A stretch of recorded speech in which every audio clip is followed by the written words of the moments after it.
Good morning, Knights, and welcome back to the Westmount Highlights. It's the week of February 8th, 2021. Last week was Staff and Teacher Appreciation Week at Westmount, and after showering the team with little tokens of our appreciation throughout last week, the admin team would just like to say how much we appreciate all of this staff's incredible hard work and dedication to our students. Apologies to all other EMSB schools, but we've got the best team out there, and I'm proud to be a member of this Purple family. Let's take a look at the week ahead. It's course selections week, which means we will be meeting with all of the students and parents throughout the week during evening presentations on Zoom. During the presentation, you'll have a chance to hear from our amazing teachers and guidance team about what courses are being offered for next year. Course selections will be done digitally for the first time and made available at 10 a.m. on Friday, February 12th. More information, including course descriptions, can be found in your email. Next week, we have two pet days to take note of: Monday, February 15th and Friday, February 19th. Monday was originally scheduled as a day 6, so that cycle day is going to be absorbed, which means that Tuesday, February 16th will be day 7 as originally planned. This week, Bennett and Regav are taking care of This Week in History. Elliot requires you to answer his questions 3. Malachi tries to make sense of Christopher Nolan's mind-bender Tenet. But first, it is Black History Month. Kelly and Gianna sit down with Miss Karen Allen for our first installment of #Beyond February. Hello, Westmount Highlights. I am Gianna. And I am Kelly. Welcome to the first official episode of #Beyond February. Today we will be interviewing Miss Karen Allen. It has been 25 years since the Black History Month has been officially recognized. So let's start with the interview. Hi, my name is Karen Allen, and I'm one of the guidance counselors here at Westmount High School. So what do you do in Westmount High School? So I'm a guidance counselor, and in our school we're really kind of there for students from grades 7 to 11. So we support them academically, emotionally, kind of planning for their future beyond the walls of Westmount. So that's my role. Who is your inspiration as an adult? First, my parents. I love them. They're awesome. And definitely when I got into working in schools, I was really in awe of all the Black teachers and professionals and principals that I got to meet that kind of mentored me along the way, and I was always in awe of them. Which Black Canadian do you admire? I have to say Mr. Lord. Richard Lord was an alumni here at Westmount High School, and he was like one of the only Black students of his class to come to Westmount High School. He would share stories about how the school developed and his role in kind of mentoring people over the years. He was also one of the first Black professionals to kind of break the barrier and play professional hockey in the States. He was an incredible man and a wonderful storyteller, and definitely he's one of the people that inspired me. What do you think of the differences between when you were a child at high school than now? Well, I went to high school in Rosemary, so definitely what I would say is the same. Is that definitely what I see with students is how we felt back in the day. You're constantly questioning who you are, how you are, who likes you, who's your friend, who's your real friend.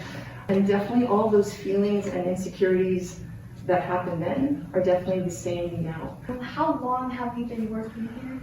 I've actually been here for 25 years. So it's interesting that you said that it's the kind of historic time for the Black History Month. And I've been here for that time. I feel like I've grown up here. So one of my first jobs coming out of university was working at this high school. Could you tell us how Westmount High School have been celebrating the Black History Month? Over the years, there's always been marking that month. Like, so either our VPs or our principals brought in students to activities to McGill, and we've actually brought them to activities that were run by the Black Student Network at McGill. So we've always tried to mark it with celebration. And I definitely feel that since Dr. Jafrali got involved, we've actually just been exposed to a lot more. And I think a lot more of this where students are really kind of trying to find out historically and make it meaningful for them. So I find that really is special. Do you find there's a difference between as a child and they're more fair now? For me, I've really had a lot of opportunities. When I was in elementary school, my teachers recognized me and I got to skip a grade because they found I was really strong. So I went from kindergarten to grade 2. You know, considering that there are inequalities, I've really been lucky that I've had people who recognized that I was good at school, and I went to university, I had great opportunities, and I was really able to kind of create a life that I'm really happy with. Okay, thank you. Thank you so much. You guys did a great job. Thank you. Thank you. Hello, Westmount High, and welcome back to Elliot Has a Question. Now, before I start with this week's questions, let's put up the answers to last week's questions up here.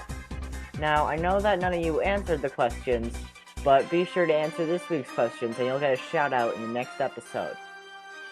This week's theme, Black History. Question number 1. Where was Martin Luther King born? Question number 2. What year was the march between Selma and Montgomery? Question number 3. Who was the first black president of the United States of America? I would like you to please leave your answers in the comment section down below, and have a great day. This has been Elliot, signing off.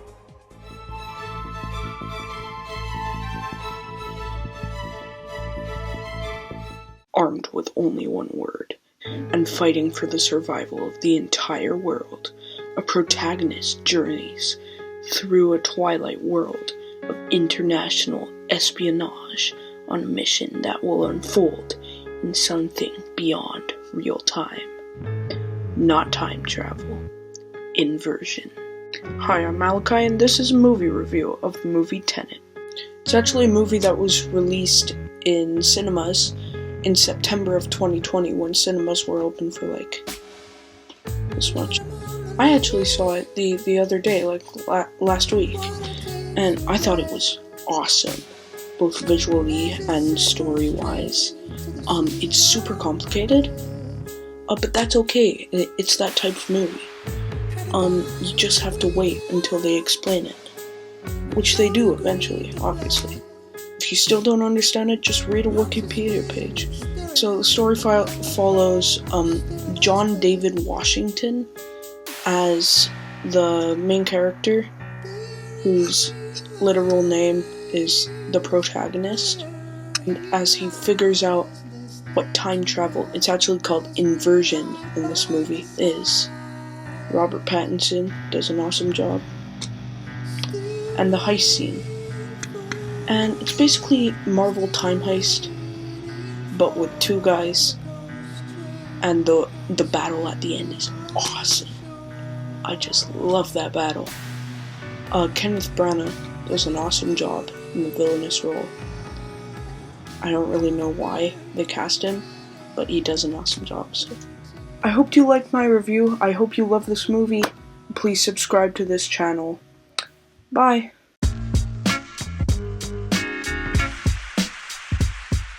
Hey guys, it's me Bennett, and for this book review, I will be reviewing the book Flora and Ulysses by Kate DiCamillo. The book is about this girl named Flora who saves this squirrel she names Ulysses, who got sucked up in a vacuum cleaner, and somehow the radiation from the vacuum cleaner somehow gave the squirrel superpowers.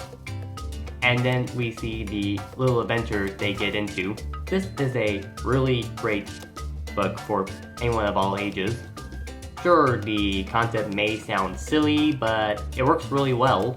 The book has great characters, great funny moments, and a really nice message about family. I don't know, it's a great book that I recommend to anyone. And I hope that the upcoming movie version of it doesn't make the book look bad. Thank you, and enjoy the next segment.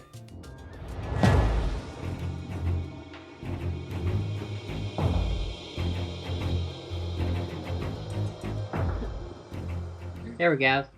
Hey, Bennett. What's wrong? Are you alright? Those stupid chess plots, they keep beating me over and over. I feel like it's been going on for an eternity. Don't feel bad. On February 10th, 1996, Garry Kasparov, the world's greatest chess player, was beaten by a computer. Really? Well, that makes me feel a bit better. Although it is a little creepy, but that was the only time, right? Computers aren't smarter than humans. Oh, that wasn't the first time. Later on, they started winning multiple times. That makes me feel a bit uneasy. That's not all. Later on, they started making music, art, dance, video games, and have self-checkout aisles. But that's so harmless, though. That's beneficial for the community. So then they started controlling the lights and security systems in your house. Then they became self-driving cars. Bennett, that's only for rich people. And pretty soon they'll be used for the military. And before you know it, they'll be able to control you. Oh my god, the Germany was true. We're all gonna die. Good luck! Alright, before we go, let's give some birthday shout-outs to Adam Bateman, Tristan Gray LaPara, Alex Lopez Ricord, Megan Pasquale, Athen Wilkinson, Hannah Sheedy, Abbott Bowl, Emilio Brogno, Kayla Deborah, both of you guys, we share a birthday, so fellow Aquarius is here. Rena Villalta Abdon, Maya Amaral Skormidis, Alex Attar, Ethan Folk, Nadia Odiambo, Haley Walker Yanson, and Linia Zhang. Happy birthday to all of you. I hope you guys have a great week. We'll be back next Monday with another episode of The Highlights. Until then, we'll keep the nightlights on.